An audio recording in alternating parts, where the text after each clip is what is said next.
1763 के दौरान ब्रिटिश साम्राज्य वित्तीय संकटों से जूझ रहा था। इस समस्या का हल ढूंढने के लिए ब्रिटेन ने कर का सहारा लिया।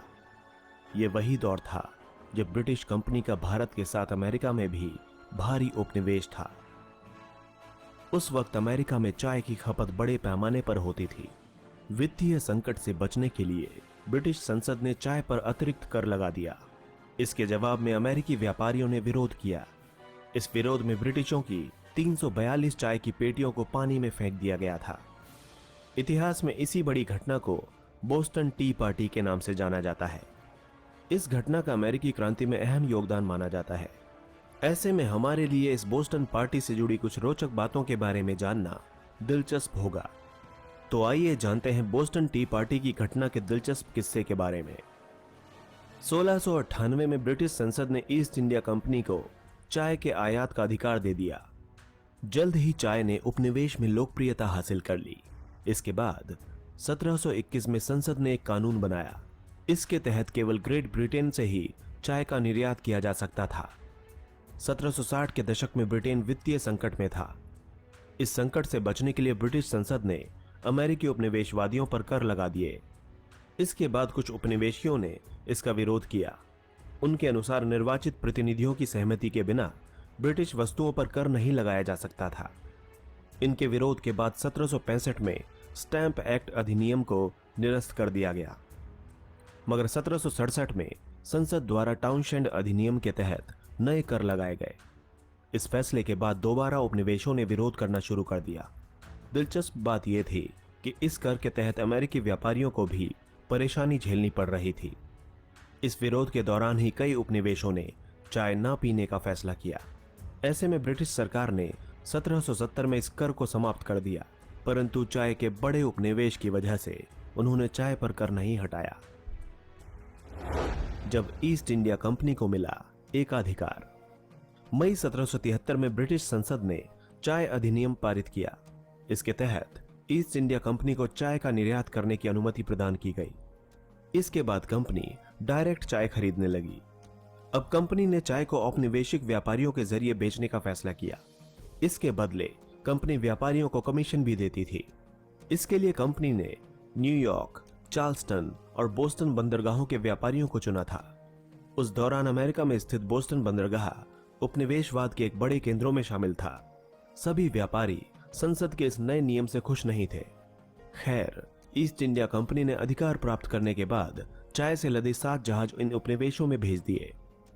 उन 7 जहाजों में 4 जहाज बोस्टन और बाकी न्यूयॉर्क, फिलाडेल्फिया व चार्ल्सटन के लिए एक जहाज थे। अमेरिकी व्यापारियों ने किया इसका विरोध। इन जहाजों में लगभग 2000 चाय की पेटियां मौजूद थीं, जिसमें 6 लाख पाउंड चाय भरी हुई थी। जब जहाज रास्ते में ही थे, तभी सन ऑफ लिबर्टी यानी विग्स ने इसका विरोध किया। उन्होंने व्यापारियों को समझाया और उनको इस्तीफे के लिए मना किया। दिलचस्प यह था कि इस अधिनियम के तहत चाय का मूल्य कम कर दिया गया था, परंतु उन्होंने इसे संसद की चाल समझा।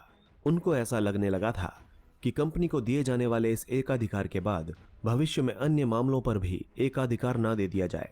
इससे उन्हें अपने वर्चस्व पर खतरा मंडराता हुआ दिखाई दे रहा था। अब उन्हें अपनी गुलामी का एहसास होने लगा था। बहरहाल, विरोध की एक वजह यह भी थी कि उन व्यापारियों में कुछ डच कंपनी की तस्करी किया करते थे। ऐसे में वैध रूप से ब्रिटिश चाय के मूल्य को कम कर दिया गया। इससे डच के तस्करों को उपनिवेश से बाहर होने का खतरा महसूस होने लगा। अमेरिकी विरोधियों के बाद चार्ल्सटन और न्यूयॉर्क के व्यापारियों ने इस्तीफा दे दिया। इसके बाद यहां के दोनों जहाज इंग्लैंड वापस चले गए। फिलाडेल्फिया में भी देशवासियों ने विरोध को आक्रामक रूप दे दिया था।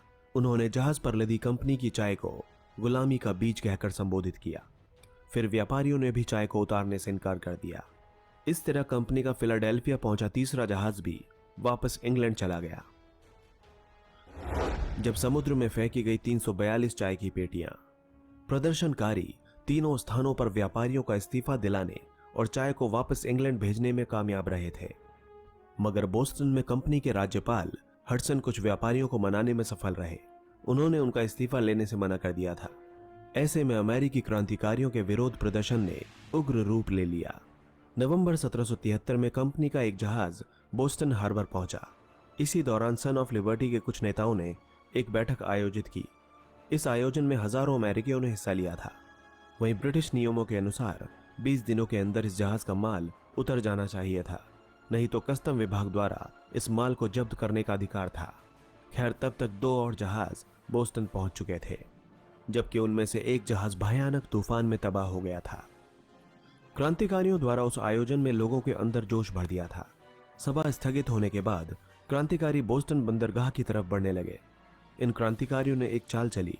वे 16 दिसंबर 1773 को भेष बदलकर माल उतारने के बहाने जहाज पर चढ़ गए। फिर उन्होंने कंपनी की लगभग 342 चाय की पेटियां समुद्र में फेंक दी। इस घटना को अंजाम देने के लिए लगभग 100 से अधिक क्रांतिकारियों ने हिस्सा लिया था। इस घटना में ब्रिटिशर्स को लगभग 90,000 पाउंड चाय यानी 45 टन चाय का नुकसान हुआ था, जिसका अनुमानित मूल्य लगभग 10 लाख डॉलर के करीब था। इतिहास में इसी घटना को बोस्टन टी पार्टी के नाम से जाना जाता है। कहा जाता है कि बाकी बची पेटियां भी वहीं पड़े पड़े नष्ट हो गईं। टी पार्टी के बाद शुरू हुआ अमेरिकी स्वतंत्रता संग्राम। इसके बाद गवर्नर थॉमस हचिसन ने ब्रिटिश संसद से अमेरिकियों के खिलाफ कठोर निर्णय लेने का आग्रह किया। संसद ने इस घटना के बाद मैसाचुसेट्स एक्ट लागू कर दिया। उन्होंने उपनिवेशवादियों की मांगों को न मानते हुए बोस्टन बंदरगाह को नजरबंद कर दिया। बाद में इस एक्ट के तहत ब्रिटिश सैनिकों को अमेरिका में गवर्नर बनाकर भेज दिया गया। उन्होंने अमेरिकी क्रांतिकारियों पर काफी जुल्म ढाए। अंग्रेजों की इस दमनकारी नीति का असर अमेरिकी उपनिवेशों पर हुआ। फलस्वरूप वे आपस में संगठित हो गए। उन्होंने अंग्रेजों की गुलामी न करने का फैसला किया। साल 1974 में ही कांग्रेस का गठन किया गया और उसकी बैठक हुई। इस बैठक में तमाम मसलों समेत व्यापारियों की मांगों को भी लेकर एक घोषणा पत्र तैयार किया गया। इसमें ब्रिटिश संसद के तहत लाए गए कानूनों को हटाने और उनके अधिकार की मांग की गई थी। आगे अमेरिकी कांग्रेस ने ब्रिटिशर्स के साथ व्यापार न करने का फैसला किया। इसके बाद अमेरिका का स्वतंत्रता संग्राम शुरू हो गया। यही कारण है कि इतिहासकारों के अनुसार बोस्टन टी पार्टी का अमेरिका की क्रांति में एक बहुत ही महत्वपूर्ण किरदार है। इसी